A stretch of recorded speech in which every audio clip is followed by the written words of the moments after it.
ఈ మధ్య కాలంలో మా కొలీగ్స్ మధ్య ఒక చిన్న డిస్కషన్ జరిగింది. డబ్బు మీద మీ అభిప్రాయం ఏంటి అని చిన్న ప్రశ్నలు లేవనెత్తారు. ఎవరు ఏముంది సార్, బ్రతకడానికి సరిపడా ఏ ఇబ్బంది లేకుండా బ్రతకగలిగితే చాలు, అంతకు మించి ఉన్నా గానీ మనశ్శాంతి ఉండదు అని నేను అన్నాను. అప్పుడు అందులో ఒక వ్యక్తి ఏమన్నాడంటే, డబ్బు సంపాదించలేని లేదా సంపాదించని ప్రతోడు చెప్పే మాట ఇదే అన్నాడు. ఇది వినగానే మరొక వ్యక్తి, ఒక పెద్ద మనిషి ఏమన్నాడంటే, అందులోనే ధనవంతుడు చూస్తే భగవంతుడికి కూడా భయమే అని అన్నాడు. నేను ఆ స్టేట్మెంట్ కి అగ్రి అవ్వలేకపోయాను, పూర్తిగా విభేదించాను. ఎందుకు అంటే, ఈ వీడియో చూసే మీలో ఎవరైనా సరే మీరు కూడా ఆలోచించి చూడండి.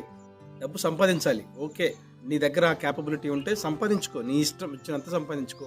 ఆస్తులు కూడబెట్టుకోరా ఆ వ్యక్తిగత ఇష్టానికి వదిలేద్దాం. కలిసి వచ్చో లేకపోతే కష్టంతోనో నువ్వు ధనవంతుడు అయి ఉండొచ్చు, కానీ ఆ కలిసి వచ్చిన దానితో పాటుగా, ఆ వచ్చిన డబ్బుతో పాటుగా గర్వం కూడా నీ తలకెక్కితే, ఒకవేళ మీరు భగవంతుడిని నమ్మినోళ్ళు అయితే గనుక గుర్తుపెట్టుకోండి, దెబ్బ ఏ విధంగా దేవుడు వేస్తాడో తెలియదు, కానీ ఆ దెబ్బకు మాత్రం కోలుకోలేవు, ఖచ్చితంగా కోలుకోలేవు.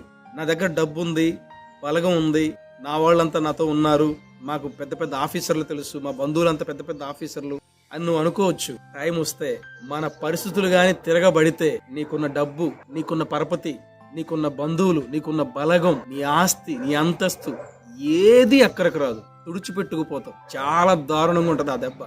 అసలు ఎటు నీకు దారి దొరకదు, నువ్వేం చేయలేని పరిస్థితిలో ఉండిపోతాం. అగమ్య గోచరంగా ఉంటది పరిస్థితి.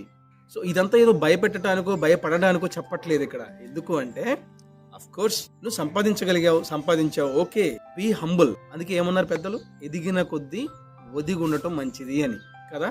అలా కాకుండా నీకున్న డబ్బును బట్టి, నీ ఉద్యోగాన్ని బట్టో, నీకున్న పరపతిని బట్టి, నీకున్న బంధువర్గాన్ని బలగం బట్టో అన్నీ చూసుకొని వెర్రవేగకు. ఎందుకంటే పుట్టిన ప్రతి మనిషి ఈ భూమి మీద నుంచి వెళ్ళిపోవాలా. ఆ వెళ్లేలోగా ఒక లెగసీ, నీదంటూ ఒక మార్క్ ఈ ప్రపంచంలో వదిలి, మనకంటే ముందున్న తరాల వాళ్ళు చాలా మంది వెళ్ళారు కదా, ఆ విధంగా నువ్వు ప్రయత్నించాలి తప్ప, నీకున్న డబ్బును బట్టో, నీకున్న ఆస్తిని బట్టో వెర్రవేగడం వల్ల ఎలాంటి ఉపయోగం లేదు. సో అలా కాకుండా నీకున్న ఆస్తిని నమ్ముకోకు.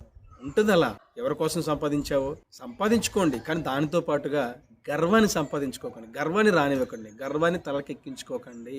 చాలా చాలా డేంజర్ జోన్లోకి వెళ్ళిపోతారు. మనుషులు మిమ్మల్ని ఏం చేయలేకపోవచ్చు, బట్ సుప్రీం లా ఉంది ఒకటి. ఒకవేళ మీరు భగవంతుడు నమ్మిన వాళ్ళైతే మీకు చెప్తున్నాను, ఓకే.